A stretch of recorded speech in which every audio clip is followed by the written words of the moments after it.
Iran America ಎರಡನೇ ಮಾತುಕತೆಗೆ ಮುಹೂರ್ತ ಫಿಕ್ಸ್. ಸೋಮವಾರ ಇರಾನ್ ಅಮೆರಿಕ ಸಂಧಾನ ಸಾಧ್ಯತೆ ಇದೆ. ಇಸ್ಲಾಮಾಬಾದ್ನಲ್ಲಿ ಎರಡನೇ ಸುತ್ತಿನ ಮಾತುಕತೆ ಸಾಧ್ಯತೆ ಇದೆ. ಭಾನುವಾರ ಪಾಕಿಸ್ತಾನಕ್ಕೆ ನಿಯೋಗ ಬರುವಂತಹ ಸಾಧ್ಯತೆ ಕೂಡ ಇದೆ. ಏಪ್ರಿಲ್ 11, 12ರಂದು ನಡೆದಿಲ್ಲ ಮೊದಲ ಮಾತುಕತೆ.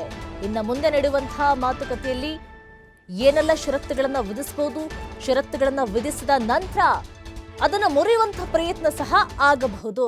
ಈಗ ನೋಡ್ತಾ ಇದ್ದೇವೆ ಇರಾನ್ನ ಹಾರ್ಮುಜ್ ಜಲಸಂಧಿಯ ಪ್ರಕರಣವನ್ನೇ ನಾವು ನೋಡ್ತಾ ಇರಬಹುದು. ಈಗ ಮತ್ತೆ ಎರಡನೇ ಸುತ್ತಿನ ಮಾತುಕತೆಗೆ ಹೊರಟಿರುವಂಥದ್ದು ಇರಾನ್ ಮತ್ತು ಅಮೆರಿಕ ಸಮಾಲೋಚಕರ ನಡುವೆ ಸೋಮವಾರ ಇಸ್ಲಾಮಾಬಾದ್ನಲ್ಲಿ ಹೊಸ ಸುತ್ತಿನ ಮಾತುಕತೆಗಳು ನಡೆಯುವಂತಹ ನಿರೀಕ್ಷೆ ಇದೆ ಅಂತ ಹೇಳಲಾಗ್ತಾ ಇದೆ.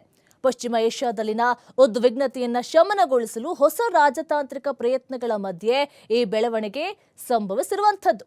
ಪ್ರತ್ಯೇಕವಾಗಿ ಕತಾರ್ನ Emir Sheikh Tamim bin Hamad Al Thani ಮತ್ತು ಟರ್ಕಿಶ್ ಅಧ್ಯಕ್ಷ ರೆಸೆಪ್ ತಾಯಿಪ್ ಎರ್ಡೋಗನ್ ಅವರು ಪಾಕಿಸ್ತಾನದ ಪ್ರಧಾನಿ ಶೆಹಬಾಜ್ ಶರೀಫ್ ಅವರನ್ನ ಭೇಟಿಯಾಗಿ ಉಲ್ಬಣವನ್ನ ಕಡಿಮೆ ಮಾಡುವ ಮತ್ತು ರಾಜತಾಂತ್ರಿಕ ಪರಿಹಾರಗಳನ್ನು ಮುನ್ನಡೆಸುವಂತಹ ಗುರಿಯನ್ನು ಹೊಂದಿರುವ ಅಂತಾರಾಷ್ಟ್ರೀಯ ಪ್ರಯತ್ನಗಳನ್ನ ಕುರಿತು ಚರ್ಚೆಯನ್ನ ಮಾಡಿದ್ದಾರೆ ಅಂತ ಹೇಳಲಾಗ್ತಾ ಇದೆ. ಹಾಗಾದ್ರೆ ಏನಾಗಬಹುದು? ಭಾನುವಾರ ಪಾಕಿಸ್ತಾನಕ್ಕೆ ನಿಯೋಗ ಬರುವಂತಹ ಸಾಧ್ಯತೆ ಇದೆ.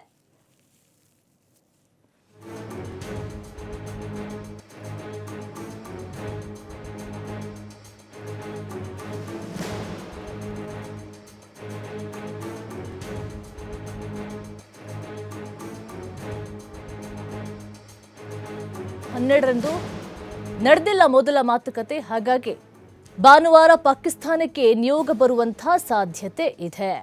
ಸೋಮವಾರ ಇರಾನ್ ಮತ್ತು ಅಮೆರಿಕ ಸಂಧಾನ ಸಾಧ್ಯತೆ ಇದೆ. ಇಸ್ಲಾಮಾಬಾದ್ನಲ್ಲಿ ಎರಡನೇ ಸುತ್ತಿನ ಮಾತುಕತೆ ಸಾಧ್ಯತೆ ಇದೆ.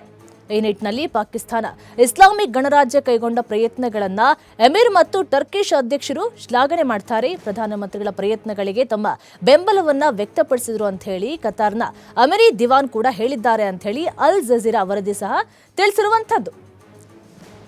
ಹಾಗಾದ್ರೆ ಮಾತುಕತೆಯಲ್ಲಿ ಏನೆಲ್ಲ ಆಗಬಹುದು, ಮತ್ತೆ ಏನೆಲ್ಲ ಷರತ್ತುಗಳನ್ನ ವಿಧಿಸಬಹುದು, ಮತ್ತೆ ಷರತ್ತುಗಳನ್ನ ವಿಧಿಸಿದ ನಂತರ ಅದನ್ನ ಮುರಿಯುವಂಥ ಪ್ರಯತ್ನಗಳೇನಾದ್ರೂ ಆಗಬಹುದಾ?